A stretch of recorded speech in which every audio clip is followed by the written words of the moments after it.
On Ticker, this is Import Export with Lawrence Christophels. Welcome back everyone, you're watching Import Export here on tickertv.com.au. I'm your host Lawrence Christophels. Well, I'm really delighted to say I've finally got someone in studio with me for a change, which is a real breath of fresh air. It's good to have someone in the flesh. Thanks for joining me, Paul. Pleasure, LT. It's good to see you, albeit at a government-endorsed distance. Yeah, we're doing the distancing thing. For the viewers who haven't seen Paul before, and many of you have seen Paul with all of our live events that we've all had to put on hold now due to COVID. But Paul is the AFEX expert here in Victoria, and AFEX are proud partners of the Australian Trade Logistics Corporation. They are the Forex experts. So the reason why it's so important to have you on the show, and great again in the flesh, is people are flooded with uncertainty at the moment, and Forex is always uncertain. So you've lived this, your whole career in Forex. But yep. What's going on, and what's really happened with the Aussie dollar? I know. Yep. What are your thoughts on that? Yeah, I think everyone sort of had seen what had happened with the Australian dollar. Obviously, it had an 18-month downtrend. Doing a lot of this on the back of the US and the China trade wars, which I guess given the current environment, I think a lot of people, albeit at the time they were sick of hearing about the US-China trade wars, you'd almost want to hear about it right now versus the COVID-19 or the coronavirus, which you obviously hear, however many seconds per day. Yeah. So, that's obviously been a big suppression in terms of the AUD previously, which a lot of people know.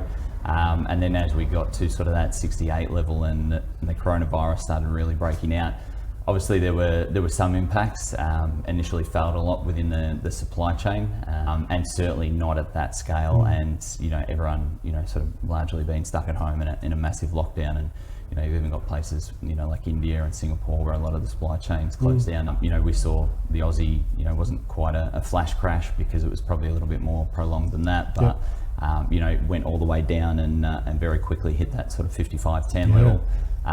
We've obviously bounced back from there. We're sort of sitting around that between 63 and 64 level at the moment.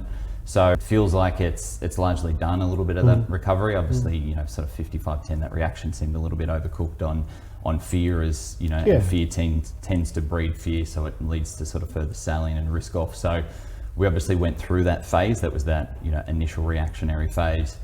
Quite scary, and a lot of very much uncertainty in terms of the market. Yep. We've sort of got through that. We've obviously had a lot of government stimulus, which has been propping up a lot of things, been propping up risk, which is Aussie's very much tied to risk on sentiment. So that 63 level where we are now, it very much feels like we're in a bit of a eye of the storm. Yep. I think the Aussie was largely trading on sentiment from the coronavirus. We obviously saw that massive reaction down to 55 and then sort of slowly eked its way back up to 63. So, I guess my sort of thoughts based on, all the data inputs and everything else that you see within the news is that, the market's starting to sort of evolve from that, that flu sentiment. So, previously, obviously, the sun is shining, everyone's out of lockdown, productivity's back, we're straight back to BAU, we're straight back to jobs and economic growth, and I think the market's now starting to get to a point where it's like, okay, even if America and Europe come out of lockdown, let's look past that. It's going to be, what does that look like now? And CPI and a lot of other sort of key data points are obviously going to be affected over the next coming months, but I guess one of the key ones that I've been looking at is that unemployment rate and the jobless claims figures. We had Governor Lowe come out yesterday and basically predict a 10% unemployment rate, and those figures have obviously been skewed with the JobKeeper incentive. So there's a little bit of sort of wallpaper, I guess, that's right, risk at the moment. But even he was, confident, for lack of a better term, that unemployment could be 10%. And BAU in terms of activity and growth may not return until September. So that's right, and that's the thing, Paul. I mean, these are unprecedented times in every sense of the word.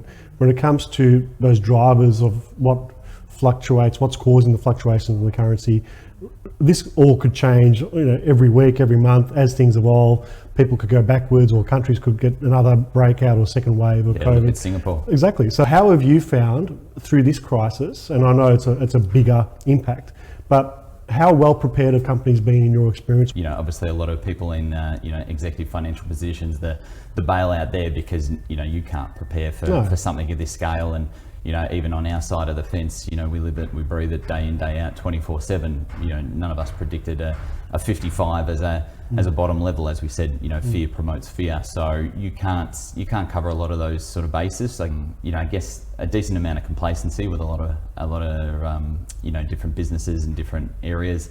Just in terms of, we know it's markets, obviously things could go up, you could get a theoretically more beneficial rate, but the number one non-negotiable is to work on what you can't afford to happen. And I think that is something that is largely missing with a lot of businesses, and I think a lot of businesses have unfortunately been found wanting on the back of the pandemic because, but if you're not covering the non-negotiables for the business, and mind you, there's strategies that will allow for a little bit of that balancing act anyway. That's what I'm referring to there, Paul, is that, yes, no one can prepare for a pandemic. Governments, hospitals, no matter what. But from business as usual, and Australians are very complacent when it comes to Forex compared to other importers and exporters around the globe. Like we had Nathaniel from Fachi on the show, as you saw this morning. European companies, American companies, Asian countries, they really spend time investing in Forex strategies.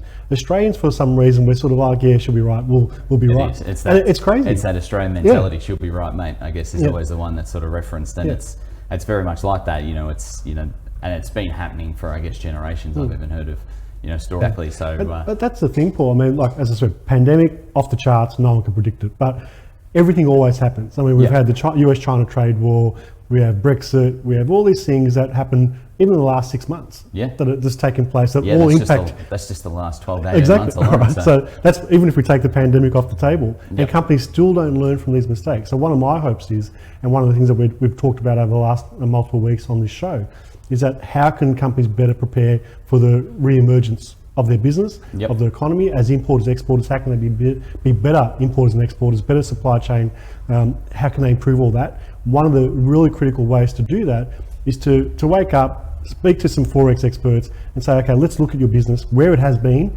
no one knows, how do you want it to protect yourself in the future? And that's a really important part of having specialists. The whole theme that I've seen coming through international trade, supply chain, for the companies who do it well, they get the experts on. They don't try and be everything to everyone. And you outsource risk to a large degree. Don't get me wrong, the bottom line still is with you, it's on your side of the fence, but when you've got a CFO or a finance executive or a CEO, you've got, you're juggling the basket, you've got 400 different things that you've got to take care of. And FX is always, and FX risk is one of those ones that it's kind of, in good times, we might just sort of trade a little bit straighter, and obviously not with huge fluctuations. That it's, we're fine, I feel like that's kind of covered. We've got a loose form of a strategy. Let's move on to something else, something more important, so to speak, to, in terms of sales generation and revenue side. But like I've always said, there's no point in tripling your sales if when you get it back to the bottom line, there's no margin there. So, and that's the thing, and it's, you need to empower and outsource risk because, as I said, we deal with it 24/7. We understand the markets.